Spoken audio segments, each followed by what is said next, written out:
Hi everyone, my name is Luke and I am really proud to be one of Phonax heroes. So following on from my last video where I was talking about what it's like to be deaf in a busy working environment, in today's video I'm going to be sharing some tips that I've picked up along the way and hopefully they'll help you guys as well. Now I just want to be clear, and this might sound a little boring to you guys, but if you are having problems at work and you do feel that you're being discriminated against by being deaf in your workplace, of course I would recommend that you go down the proper legal channels of this.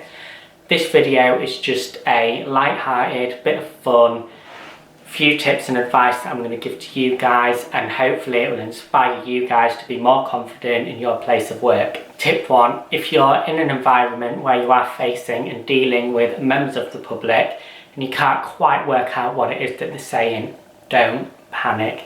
Just stay calm and breathe. I've been in a situation before where I've dealt with somebody at work, so it was a busy retail job like I said in the previous video, and I wasn't able to hear quite what they were saying, and then I was sort of panicking because I was thinking, oh my god, they're going to think I'm really stupid because I've not heard them, but then because I'm panicking, it made me panic even more, so I was getting myself all worked up. One thing that I've learned is to just stay calm, breathe, and I know it sounds easier than actually doing it, but if you just stay calm and maybe explain to them and just politely say, oh sorry, I didn't quite hear that, could you just repeat yourself? 9 times out of 10, customers or the members of the public or wherever you are will repeat themselves, because I think for them as well, they want to look like they're being helpful people as well.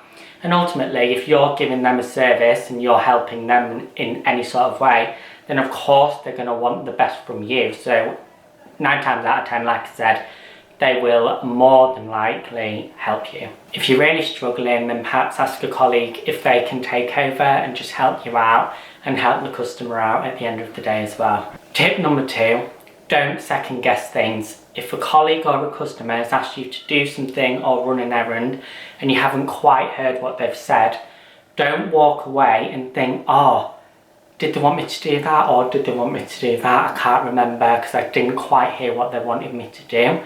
Just address it there and then. I've done this before where I've heard most of what they're saying, but then I've walked away thinking, oh, am I supposed to do this or am I supposed to do this? But I didn't quite hear them, so maybe if I just do that, then hopefully that'll be right. I think it's better and more helpful for both parties involved in this if you repeat what it is that you've been asked to do back to them, just so that there's no confusion, and then you can walk away confident knowing what task it is that you're supposed to be doing. Tip number 3, don't allow your employer to make you feel uncomfortable or not very confident and deal with things that you don't feel that great in, such as answering a telephone. There are different technologies out there now where being on the phone can help deaf people up to a certain point, but it is down to your employer at the end of the day to get the correct equipment in to be able to help you and aid you in the best way that they can. Tip number 4, and this is my last tip, just be proud of your deafness. Customers and colleagues probably find your deafness much more interesting and intriguing than you probably think. So open up a dialogue with them.